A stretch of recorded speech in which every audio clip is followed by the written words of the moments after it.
Hello guys, good evening. कैसे हैं आप सभी? वेलकम बैक टू जीआरएफ अड्डा। मैं प्रियांशी शर्मा आपकी होम साइंस मेंटर इस सेशन में आपका स्वागत करती हूँ। सेशन को करेंगे लाइक एंड शेयर, एंड जिसने चैनल सब्सक्राइब नहीं किया है तो कर लीजिए। इफ आप लोग फिर बहुत द वेरी फर्स्ट टाइम मुझे देख रहे हैं तो मैं आपको पेपर वन में कवर कराती हूँ पीडी, और पेपर टू में कवर कराती हूँ होम साइंस। जो आपका पीडी का सेशन होता है वो होता है आपका सैटरडे संडे को सुबह रहता है आपका सेशन 9 बजे। एंड जो आपका होम साइंस का सेशन होता है वो मेरे साथ होता है आपका मंडे टू फ्राइडे शाम में 7:30 बजे। तो रेगुलर बेसिस पे थ्रू आउट द वीक आप मेरे साथ कनेक्ट हो सकते हैं। और आपके लिए premium UGC and PhD guidance programme भी ऑलरेडी चल रहा है, जहां मैं ऑलरेडी आपकी 2 यूनिट्स खत्म कर चुकी हूँ। मतलब आपकी 1.5 यूनिट आपकी ऑलरेडी खत्म हो चुकी है। मतलब अबाउट टू एंड हमारी सेकेंड यूनिट चल रही है।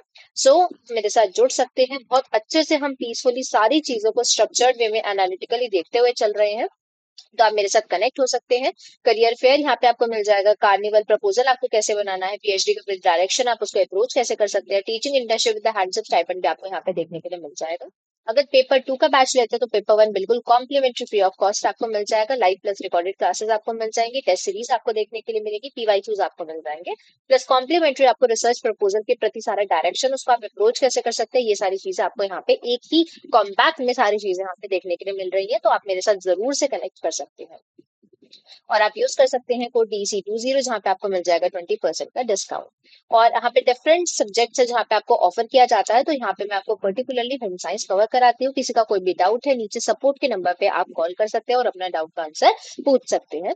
और आपका जो पेपर टू का भी आगाज आपके लिए वाईटी वाले बच्चों के लिए हो चुका है, जहाँ पे आपका इतने सारे सब्जेक्ट में जेआरएफ अड्डा आपको तैयारी कराता है आपके जेआरएफ तक पहुंचाने के लिए। सो जो पर्टिकुलरली मेरा होता है वो होता है 7:30 बजे। ये मेरा सेशन रहता है। बाकी आपका गुरुकुल वाला चैनल है, आपका कॉमर्स स्पॉटलाइट है, बहुत अलग अलग डिफरेंट सब्जेक्ट्स में आपको मिल जाएगा। एंड आपका पेपर वन का आगाज भी हो चुका है। आपका जो मंडे टू वेनसडे रहेगा वो आपका 8 AM रहेगा। आपका रिसर्च LR ICT का by the Aditi ma'am. 10 AM आपका रहने वाला है टीचिंग एप्टीट्यूड और RC by the Aditi Taparia ma'am.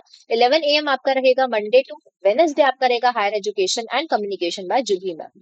Thursday to Friday 8 AM आपका रहने वाला है, अगेन अदिति मैम के साथ आपका क्लास रहेगा रिसर्च LR ICT का। 9 AM MR प्लस आपका इंडियन लॉजिक देखने के लिए मिलेगा योगेश सर के साथ, आप उसको कवर कर सकते हैं। और 10 AM आपको यहाँ पे देखने के लिए मिल जाएगा DI बाय आयुषी मैम। और सैटरडे संडे को तो मैं आपके लिए हूँ ही, तो आपको 9 बजे पीडी की क्लासेस मिल जाएंगे सैटरडे संडे को मेरे साथ। तो आप अपनी प्रिपरेशन को यूट्यूब वाले बच्चे बहुत अच्छे से आप कॉप अप कर सकते हैं, बहुत अच्छे से कवर कर सकते हैं। तो आप हमारे साथ कनेक्ट हो सकते हैं। चलिए, तो आज की क्लास में अगर हम बात करते हुए चले तो आज की क्लास में हम ये देखने वाले हैं कि आज सभी ने ये देखा होगा कि यार पीएचडी होता है, पीएचडी में कोर्स वर्क होता है, ऐसा है। अब ये कोर्स वर्क है क्या, कोर्स वर्क कितने टाइम पीरियड का होता है, इसमें क्या करना होता है, इसमें एक्चुअली में होता क्या है, राइट। इसमें क्या क्या चीजें हमें करनी होती है, सभी के मन में बहुत ज्यादा डाउट्स आपने देखे होंगे। तो आज इसी डाउट्स को क्लियर करते हुए मैं आपके लिए लेकर आ गई हूँ कि आखिर आपका होता क्या है आपका पीएचडी के कोर्स वर्क के अंदर। तो आज हम ये चीजें देखते हुए चलते हैं। तो फर्स्टली जो आपका ये रहने वाला है, अकॉर्डिंगली हम यहाँ पे देखते हुए चलेंगे। आपका स्पेशली ये होम साइंस वाले बच्चों के लिए रहेगा कि होम साइंस वाले फॉर एग्जांपल आपका दिल्ली यूनिवर्सिटी में आपका कैसे होता है, तो उसके बारे में आज मैं आपको बताने वाली हूँ कि दिल्ली यूनिवर्सिटी में कोर्स वर्क आपका होता कैसे है, क्या क्या होता है उसके अंदर। तो सबसे पहले जो आपका कोर्स वर्क होता है वो आपको ये चीज पता होनी चाहिए, टोटल आपके 14 क्रेडिट्स इसके होते हैं और 350 मार्क्स होते हैं ओवरऑल, जो कि आपको मिलते हैं अपने कोर्स वर्क के दौरान, ठीक है। और ये जो कोर्स वर्क होता है ये आपका 1 साल का होता है। 1 साल का मतलब इसमें आपके 2 सेमेस्टर, अगर आप सेमेस्टर सिस्टम समझना चाहते हैं सेमेस्टर सिस्टम समझ सकते हैं। तो आपका एक्चुअली जो कोर्स वर्क होता है ये होता है 1 ईयर का। कितने साल का होता है जी? 1 ईयर का। जो आपका पहला साल होता है ये आपका कोर्स वर्क होता है। तो जब आप एक्चुअली में एडमिशन लेते हैं आप पीएचडी के अंदर, तो एक आपका टेम्पररी होता है आपका पीएचडी में एडमिशन। जब आपका कोर्स वर्क हो जाता है, जब आपका परमानेंट एडमिशन हो जाता है, ठीक है। अब ये बात करते हुए चलते हैं हम, जो आपका पहला साल होता है ये कोर्स वर्क का, तो इसके अंदर आपको क्या क्या देखने के लिए मिलता है। तो यहाँ पे आपको 2 पेपर देने होते हैं। एक पेपर होता है आपका रिसर्च मेथड्स एंड आपका स्टार्ट्स का। ये मैं आपको दिल्ली यूनिवर्सिटी के लिए पर्टिकुलरली बता रही हूँ। बाकी और आप जिस यूनिवर्सिटी को आप टारगेट कर रहे हैं, तो कोर्स वर्क में अलग अलग चीजें आपको यहाँ पे देखने के लिए मिलेंगी। हो सकता है वहां पे कोई और एग्जामिनेशन हो रहा हो, पर एग्जाम आपको देना होता है, एक रिटन एग्जामिनेशन होता है। तो एक जो दिल्ली यूनिवर्सिटी की पर्टिकुलरली मैं बात करूं होम साइंस डिपार्टमेंट में, तो रिसर्च मेथड एंड स्टैट का आपका एग्जाम होता है, जो कि 4 क्रेडिट्स का होता है, 100 नंबर का एग्जाम होता है। बहुत ज्यादा हल्के में नहीं लेना है इस एग्जाम को, बहुत ज्यादा मतलब ये कहूंगी मैं अच्छे खासे लेवल का ये एग्जाम आता है। स्टैट्स में पूरी की पूरी होती है, जहाँ पे आपको अलग अलग तरीके के टेस्ट लगाने हैं। आपको स्टैट्स के पूरे मैथ्स के क्वेश्चन यहाँ पे आपको देखने के लिए मिलेंगे, कौन सा आप टेस्ट लगा सकते हैं, हाइपोथेसिस कैसे बनाओगे, तो बहुत सारी। और एक आपको प्रपोजल बनाना होता है पहले वाले क्वेश्चन के अंदर, जो कि अप्रोक्सीमेटली आपको 20 नंबर का क्वेश्चन होता है। तो आपका बहुत बड़ा पेपर होता है, लेंदी पेपर होता है, टाइम बाउंड करके 3 घंटे का ये पेपर होता है, आपको ये पेपर देना होता है, और 100 नंबर का ये पेपर होता है, ठीक है। तो स्टिक चेकिंग भी होता है, मैं पहले ये चीज बता दूं। तो कोर्स वर्क में बहुत अच्छे से आपको परफॉर्म करना होता है, ये वाली चीज होती है। नेक्स्ट हम बात करते हुए चलते हैं, एक और आपका जो दूसरा एग्जाम होता है वो अर्थ होता है आपका रिसर्च एंड पब्लिकेशन एथिक्स का। ये आपका 2 क्रेडिट का होता है, मतलब 50 नंबर का होता है। ये एग्जाम थोड़ा सा अच्छा होता है, हल्का एग्जाम होता है, आराम से कर लेंगे। एथिक्स से रिलेटेड ही चीज आती है कि क्या क्या रिसर्च में एथिक्स होने चाहिए, ये है वो है, बहुत सारी चीजें होती है। तो इसके लिए आप अपनी जो भी आपने अपनी रिसर्च मेथड्स की आपने बुक रेफर करी होगी, वो आप जरूर से रेफर कर सकते हैं, बहुत अच्छे से इनके लिए प्रिपेयर कर सकते हैं। अगर आपको इसके लिए चाहिए कि कौन सी वाली बुक हम पर्टिकुलरली रेफर कर सकते हैं, तो आप मेरे को जरूर से बता दीजिएगा कमेंट सेक्शन के अंदर, मैं आपको वो भी गाइड कर दूंगी। नेक्स्ट हम बात करते हुए चलते हैं, तो आपका ये जो एग्जाम वाला जो सिस्टम होता है, ये एग्जाम वाला फंडा होता है, ये आपको 2 अटेम्प्ट मिलता है क्लियर करने के लिए। फॉर एग्जाम्पल, अगर किसी बच्चे ने अपना जुलाई वाले सेशन में अपना एडमिशन लिया है, या फिर सॉरी, किसी ने अगर दिसंबर वाले सेशन में किसी ने फॉर एग्जाम्पल एडमिशन लिया है, ठीक है। एक उसका पहला अटेम्प्ट मिलेगा इसका 6 महीने के बाद, मतलब अप्रोक्सीमेटली आप जून जुलाई में इसका एग्जाम हो जाएगा, तो आपको एक अटेम्प्ट मिलेगा इनको क्लियर करने के लिए। अगर आप क्लियर नहीं करते हैं, तो आपको एक दूसरा अटेम्प्ट दिया जाता है, वही दिसंबर में, नवंबर दिसंबर में आपका अगेन फिर से एग्जाम होता है, जिसमें आपको ये क्वालिफाई करना होता है। या तो आप इसमें क्वालिफाई कर लो, बेहतर हो जाएगा, एक बारी में निपट जाओगे। नहीं होता है तो आपको नवंबर दिसंबर वाला एग्जाम तो पर्टिकुलरली निकालना ही पड़ता है, नहीं निकालोगे तो ये पीएचडी से आप निकाले जा सकते हैं, ठीक है। तो मतलब ये एनरोलमेंट आपका कैंसिल कर देता है। तो इट्स वेरी मैंडेटरी कि आपके ये वाले दोनों एग्जाम बिल्कुल अच्छे से क्लियर हो। आधे से ज्यादा बच्चों को ये पता ही नहीं होता है कि हमारे ना एग्जाम भी होते हैं, एक्चुअली में आपके एग्जाम होते हैं, आपको 2 एग्जाम देने पड़ते हैं। बट ये डिपेंड करता है यूनिवर्सिटी यूनिवर्सिटी। दिल्ली यूनिवर्सिटी में 2 एग्जाम आपके रखे गए हैं। हो सकता है आपकी सेंटर, अगर आपकी स्टेट यूनिवर्सिटी हो या फिर कोई और यूनिवर्सिटी हो, वहां पे कोई और एग्जाम हो, बट डीयू आपकी ये दोनों एग्जाम फॉलो करता है। नेक्स्ट हम बात करते हुए चलते हैं, इसके बाद आपको क्या करना होता है, एक आपका तीसरा इसके अंदर जो पार्ट आता है, आपने एग्जाम वगैरह दे दिए, उसके बाद आपको क्या करना होता है, आपको ना आपके मूक के या फिर आपको स्वयं प्रभा के कोर्सेज करने होते हैं अपने डोमेन के अंदर। और वो टोटल आपके 4 क्रेडिट के होने चाहिए, ठीक है। ये आपके पूरे 100 नंबर के होते हैं। अब ये क्यों करने के लिए बोला जाता है, बेसिकली फॉर एग्जाम, जैसे कि अगर आप फूड टेक के हैं, ठीक है, तो फूड टेक के तो आपको ना बेसिकली यहाँ पे स्वयं के कोई भी आपके कोर्स से रिलेटेड जो आपको अपने पीएचडी में हेल्प करें, तो आपको स्वयं के वो पर्टिकुलरली कोर्सेज करने होते हैं। अपने अदिति तपारे मैम के साथ स्वयं और मूक के कोर्सेज आपने पढ़े भी होंगे, तो आप या फिर स्वयं या मूक के कोई कोर्सेज कर सकते हैं, इंटर्नशिप कर सकते हैं किसी लैब या ऑर्गेनाइजेशन के अंदर, और ये मैंडेटरी होता है। एक्चुअली इसका मिलता है आपको सर्टिफिकेट, आपको सर्टिफिकेट लगाना होता है, ठीक है। उसी सर्टिफिकेट के देहात पर आपको यहाँ पे 100 नंबर मिलते हैं। तो जो आपका ये पर्टिकुलरली आपका ये एडवांस ट्रेनिंग होता है मूक, या फिर आपके जो भी आपके आपका अगर कोई कोर्स करना चाहते हैं, इसका आपका जो होता है वो आप अपनी पर्टिकुलरली सुपरवाइजर की एडवाइस से आप कर सकते हैं। अगर उनको चाहिए दैट आप स्वयं को कोर्सेज करें, तो आप स्वयं के कोर्सेज पे एनरोल आउट हो जाइए। इसके स्वयं के कोर्सेज ना आपके निकलते रहते हैं। जैसे अभी रिसेंट में अगर मैं बात करूं, तो जुलाई में इसके निकले हुए थे, अभी अगस्त में इसके चल रहे हैं, अप्रोक्सीमेटली 4 या 5 अगस्त में इसके एंड हो गए थे, ठीक है।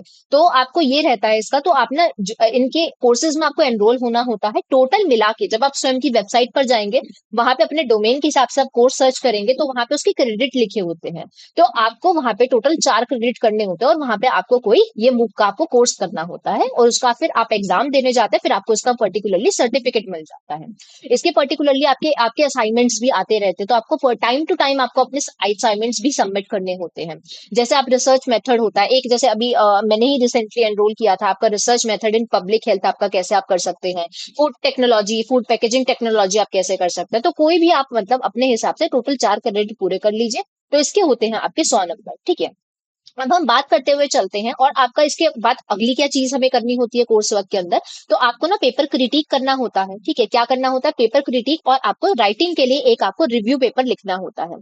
तो इसमें ये चीज होती है, तो आपको कोई 2 पेपर लेने होते हैं, उसको क्रिटिक आपको करना होता है। व्हाट इज दिस क्रिटिक करना, तो आपको बेसिकली आपको एक थॉरो पूरा अच्छे से आपको स्टार्टिंग से एंड तक एक आपको कोई भी दो रिसर्च पेपर उठा लेने हैं, आप बहुत डिटेल में उनकी स्टडी करते हो, वहां पे क्रिटिक करते हुए चलते हो कि भाई उसके बेसिकली अगर उसने फॉर एग्जांपल जैसे उसकी मेथोडोलॉजी में क्या कमी थी, या फिर उसके लिमिटेशन में क्या कमी थी, या फिर उसमें क्या कमी थी, ठीक है। तो आप बेसिकली ना पूरा क्रिटिक करते हुए चलते हो, डीपली एनालिटिकल उसको स्टडी करते हुए चलते हो, ये देखते हुए चलते हो कि पर्टिकुलरली उस डोमेन में आपका क्या क्या कमियां थी, क्या क्या इसने अच्छी चीज इंक्लूड करी है, और आपको ऐसे करके पूरा का पूरा करना होता है। तो आपको ऐसे दो पेपर क्रिटिक करने होते हैं, इनमें से एक की आपकी प्रेजेंटेशन भी होती है।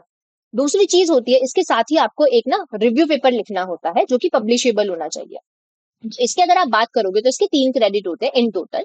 2 क्रेडिट होते हैं आपके क्रिटिक करने के, जो आपने दो पेपर क्रिटिक करे होंगे, प्रेजेंट किया होगा जिनमें से, और 1 क्रेडिट होता है आपका रिव्यू पेपर का। तो टोटल मिला के ये आपका होता है 75 मार्क्स का। 50 नंबर का होता है आपका क्रिटिक करने वाला पार्ट, और 25 नंबर का होता है आपका रिव्यू पेपर, आपका लिखने वाला पार्ट, राइट। नेक्स्ट होता है आपका, आपको प्रोजेक्ट अपना प्रपोजल राइटिंग करना होता है, जिसका 1 क्रेडिट होता है। एक्चुअली जो आपका टॉपिक फाइनलाइज होता है, एक जब होता है जब आप इंटरव्यू में बैठोगे ना, तो आपने अपना एक प्रपोजल सबमिट किया होगा वहां पे, ठीक है। वो एक आपका टेंटेटिव होता है, राइट। जब आपका कोर्स वर्क हो जाता है, वहां पे आप जब अपना प्रपोजल सबमिट करते हो, ये आपका फाइनल प्रपोजल होता है, ये आपका परमानेंट होता है, फाइनल आपका ये वाला होता है, ठीक है।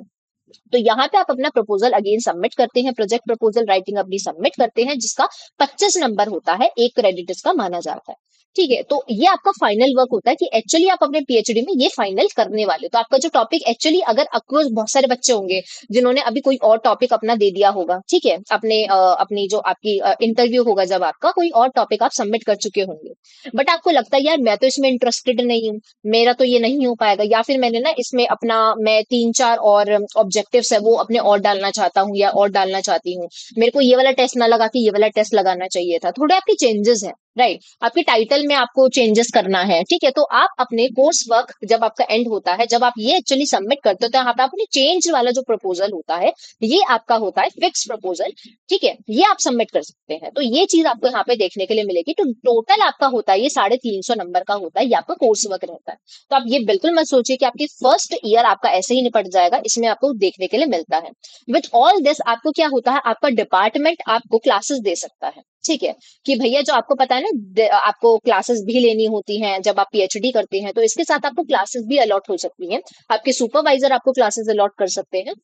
आपको एक्सपीरियंस होना चाहिए कि एक्चुअली में आप बच्चों को पढ़ाते कैसे हैं। सो हो सकता है कि आपको कोई प्रैक्टिकल अलॉट हो जाए, ठीक है। तो यहाँ पे आपको थोड़ा सा पढ़ाने वाला पार्ट भी आ जाता है। तो ये सारी चीजें आपको यहाँ पे पर्टिकुलरली देखने को मिलती है। एंड मैं वेरी ऑनेस्ट, आपको टू बी वेरी ऑनेस्ट मैं ये चीज बोल रही हूँ कि ट्राई करना कि पहले ही जो आपका 6 महीने वाला जो आपका फर्स्ट अटेम्प्ट होता है, इसी में ही आप अपने ये दोनों एग्जाम्स को निकाल लें, क्योंकि बाद के लिए आपके पास ना बहुत सारा काम हो जाता है। बहुत सारे बच्चे होते हैं जो कि फर्स्ट अटेम्प्ट में अपना नहीं निकाल पाते, उनके लिए ना फिर कंपाइल अप होता रहता है। तो अगर आप चाहते हैं कि आप अपना एटलीस्ट आप 3 साढ़े 3 साल के अंदर ही अपना जल्दी से आप फटाफट से अपना पीएचडी कर ले, तो आपको थोड़ा सा टाइम बाउंड होके चलना पड़ता है, क्योंकि आपको पता है आपका 3 से 5 साल का आपका पीएचडी रहता है। तो आपको 5 साल तो देखो आपको मैक्सिमम लिमिट है, राइट, आपको करना ही करना है। बट अगर आप, बहुत सारे बच्चे होते हैं जैसे जिनका पहला ही एम होता है कि यार मेरे को 3 साल के अंदर खत्म कर देनी है, तो आपको ध्यान से ये सारी चीजों को अच्छे से फॉलो करना है, ताकि आप कहीं पे भी अपना टाइम वेस्ट ना करें, ठीक है। तो ये बहुत ज्यादा इंपॉर्टेंट हो जाता है। उसके बाद जो होते हैं कैंडिडेट के यहाँ पे, यू कैन से दैट यहाँ पे 2 सेमेस्टर होते हैं 1 साल के अंदर। जैसे आपका सेमेस्टर सिस्टम आपका एमएससी में, बीएससी में आपने देखने को मिला होगा, वैसे यहाँ पे रहता है। उसके बाद अगर हम बात करें तो यहाँ पे आपका ये डिटेल होता है कि आप कैसे इसको कर सकते हैं। जैसे कि आपका कोर्स 1 हो जाएगा, जिसमें मैंने आपको पेपर के बारे में बता दिया, फिर कोर्स 2 में फिर आपका 2 क्रेडिट हो जाता है, ये ट्वाइस अ ईयर आपके ये दोनों पेपर होते हैं। कंप्लीशन के टाइम पे आपको अपना मूक का ये सर्टिफिकेट, अपना जो आपने मूक का, या फिर आपने कोई लैब या ऑर्गेनाइजेशन में अगर इंटर्नशिप किया हो, आपकी सुपरवाइजर की सहूलियत से उन्होंने आपको अगर गाइड किया हो, उसकी आपको ये पर्टिकुलरली करना है, तो उनसे गाइड, आप देखो गाइड यहाँ पे पीएचडी में बहुत इंपॉर्टेंट होता है। सुपरवाइजर इज, आपको सारी चीजें उन्हीं से पूछनी है, वही आपको बताएंगे कि आपको किस चीज के अंदर आपको करना चाहिए। सो ये आपका 4 क्रेडिट का है, तो ये आपको अपने सुपरवाइजर की आप सहायता ले सकते हैं, और आप क्या कर लेंगे, इसको कंप्लीट करेंगे। फिर आपको क्रिटिक मैंने ऑलरेडी बता दिया है, प्लस आपका एक रिव्यू पेपर आपको यहाँ पे लिखना होता है। तो ये सारी चीजें आपको यहाँ पे देखने को मिल जाएंगी। सो यहाँ पे आपका बहुत सारी चीजें होती है, जैसे आपका रिसर्च मेथड और स्टैट्स मैं आपको बता रही थी कि इसमें बहुत सारी आपकी चीजें यहाँ पे देखने के लिए मिलती हैं। तो रिसर्च मेथड्स के होते हैं जिसमें आपका साइंटिफिक प्रोसीजर क्या होता है रिसर्च के अंदर, टाइप ऑफ रिसर्च है, स्टेप्स क्या होते हैं, रिसर्च डिजाइन है, रिव्यू ऑफ लिटरेचर है। तो आप हमारे साथ जो चीजें पढ़ते हुए चलते हो ना, लिटरली आपको ये पीएचडी के कोर्स वर्क में भी काम आती है। ठीक है, ये पर्टिकुलरली आपका डीयू का है, पर जिस यूनिवर्सिटी को आप टारगेट कर रहे हैं आप वहां पे भी देख सकते हैं, उनकी साइट पे भी आपको यहाँ पे मिल जाएगा। आपको टॉपिक प्रॉब्लम क्या होता है, वेरिएबल है, आपके रिसर्च ऑब्जेक्टिव, हाइपोथेसिस फॉर्मुलेशन, देखो सारे वही टॉपिक है जो आपने अपनी तैयारी के टाइम पे पढ़े हैं। सैम्पलिंग टेक्निक है, प्रोसीजर डाटा कलेक्शन का क्या होता है, आपका रिलायबिलिटी, वैलिडिटी, स्टैंडर्डाइजेशन क्या है, स्केल्स ऑफ मेजरमेंट क्या है, डाटा क्वालिटी मैनेजमेंट क्या है, एडवांस मेथड आपके डाटा एनालिसिस प्रेजेंटेशन के क्या होते हैं, research proposal planning and budgeting क्या होता है। फिर आपका अगेन स्टैट्स वाला पार्ट आ जाता है। स्टैट्स वाले में आपको पता होना चाहिए कि आपका डिस्क्रिप्टिव है, आपका इन्फ्रेंशियल स्टैटिस्टिक्स है, वो आप कैसे लगाने वाले हैं, आपके स्टैटिस्टिक्स, मेजरमेंट, आपका पैरामेट्रिक, नॉन पैरामेट्रिक आपका जो टेस्ट होता है, प्रोबेबिलिटी आ जाता है भाई। ठीक है, hypothesis testing, level of significance, error क्या क्या होते हैं, स्टैंडर्ड स्कोर्स क्या होते हैं, नॉर्मल कर्व में आपका थ्योरी प्लस एप्लीकेशन आपको आना चाहिए। रिग्रेशन प्रिडिक्शन क्या होता है, एनालिसिस इंटरप्रिटेशन आप कैसे कर सकते हैं स्टैटिस्टिकल फाइंडिंग की। फिर नेक्स्ट होता है आपका कंप्यूटर एप्लीकेशन। इसके अंदर आपको अलग अलग जो आपके सॉफ्टवेयर होते हैं इसके बारे में आपको पता होना चाहिए कि आपका वर्ड प्रोसेसिंग, आपका रेफरेंस मैनेजमेंट, आप कौन कौन से, जोटीरो है आपका, कौन कौन से जो भी आप इस्तेमाल कर सकते हैं, प्लैग के लिए आप कौन कौन से आप सॉफ्टवेयर इस्तेमाल कर सकते हैं, डाटा एनालिसिस आप कैसे कर सकते हैं। तो जैसे आपका एसपीएसएस है, एटलस डॉट टी है, ये सारा आप इस्तेमाल कर सकते हैं। ठीक है, तो ये सारी चीजें यहाँ पे आपको देखने को मिल जाती है। तो आपको फिर अपने पेपर देने होते हैं, तो ये बहुत आसान नहीं है, इसमें आपको अच्छे से करना पड़ेगा। It is not just like कि आपने वहां पे टिक लगा दिया, इट इज डिस्क्रिप्टिव पेपर, आपको वहां पे लिखना पड़ेगा। 20-20 नंबर के यहाँ पे क्वेश्चन आते हैं। नेक्स्ट होता है आपका रिसर्च एंड पब्लिकेशन एथिक्स की। अगर मैं बात करूँ तो देखो फिलोसफी ऑफ एथिक्स आपका क्या होता है, introduction of philosophy, definition, nature and scope, concept, branches क्या होती हैं। एथिक्स की अगर आप बात करें तो डेफिनेशन, मोरल फिलोसफी है, nature of the moral judgement और रिएक्शंस क्या होगा, साइंटिफिक कंडक्ट आपका क्या होता है।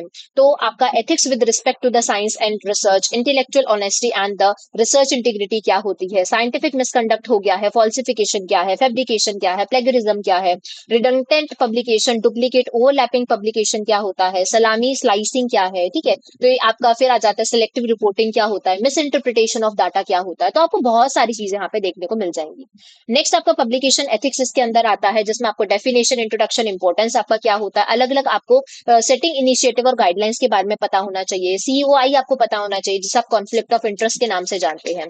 पब्लिकेशन मिसकंडक्ट क्या होता है, उसका डेफिनेशन, अनएथिकल बिहेवियर क्या होता है, उसके टाइप क्या होते हैं, वॉयलेशन ऑफ पब्लिकल एथिक्स आपका कैसे हो सकता है, ऑथरशिप क्या है, कंट्रीब्यूशनशिप क्या होता है, आपका पब्लिकेशन मिसकंडक्ट आपका क्या है, कंप्लेंट एंड अपील होता है, आपका प्रेडेटरी और पब्लिशर्स एंड जनरल आपकी क्या होते हैं, ओपन एक्सेस पब्लिशिंग क्या होती है, ओपन एक्सेस पब्लिशिंग और आपके इनिशिएटिव्स आपके क्या क्या होते हैं, शेरपा, रोमियो, ये ऑनलाइन कौन कौन से रिसोर्सेज होते हैं, सॉफ्टवेयर के टूल आपसे पूछे जा सकते हैं। ठीक है, उसके बाद आपके जनरल फाइंडर आपके कौन कौन से होते हैं, जनरल सजेस्टर आपके कौन कौन से होते हैं। फिर आपका आ जाता है आपका एथिकल मिसकंडक्ट की। अगर मैं बात करती हुई चलूँ तो आपको एथिकल मिसकंडक्ट में आपको देखने के लिए मिल जाएगा कि आपकी बहुत सारी चीजें होती है।